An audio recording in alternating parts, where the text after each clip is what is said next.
So I'm thinking here, we don't owe anyone an apology. No. We're in the workplace. We have to be careful how we say, um, I can't make that meeting. Right. Unfortunately, I don't have time in my schedule. There's different ways to handle that instead of using the apology method. Where I'm coming out, I'm sorry I can't make it. I'm sorry it doesn't fit my time. I'm sorry. I'm sorry.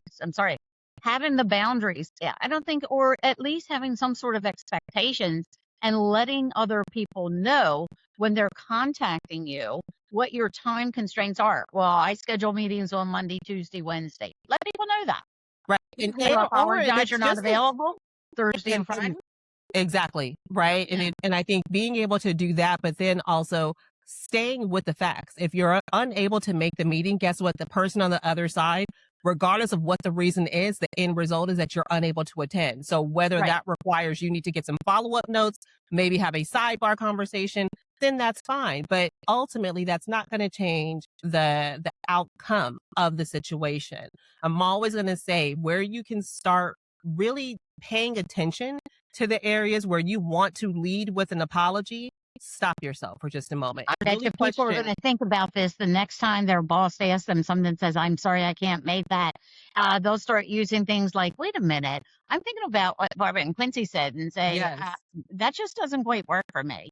Do you have an alternative schedule or alternative time instead of, I'm sorry, I can't make your meeting, even though we're going to be bored to tears going there anyway. But, sometimes, you may have a couple meetings. You might be double or triple booked, right? Given your scope and responsibility. And that may be a conversation to say, I have 3 different meetings right now. Which one do I need to prioritize based on outcomes or results rather than apologizing? Staying very fact-based will allow for you to stay in control of the situation without having to minimize yourself. That doesn't really require feelings. This is a business relationship that you have here. Yeah. Personal as well now, my little 9-year-old granddaughter, you don't have to keep saying, her daddy keeps saying, you don't have to keep saying, I'm sorry.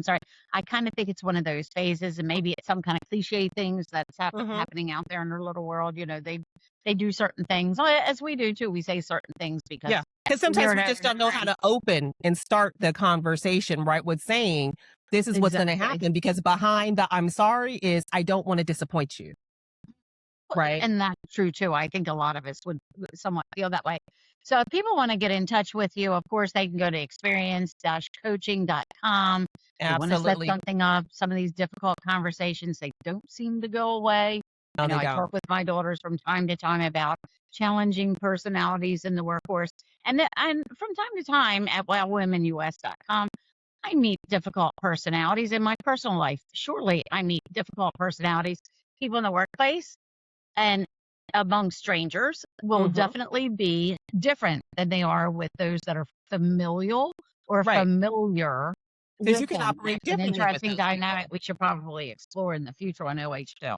Yeah, I'm happy. I think it's a continuing conversation. It's something that I'm always focused on at my business. There's a lot of work that we do in my conflict clarity lab, the 5-week experience. And what I really just ask is bring one conversation you've been replaying in your head, and we will figure out how to get you through it without blowing up or without shutting down. That's the key focus. And then that rinse and repeat. You start practicing. It's a muscle. Stop saying the F word.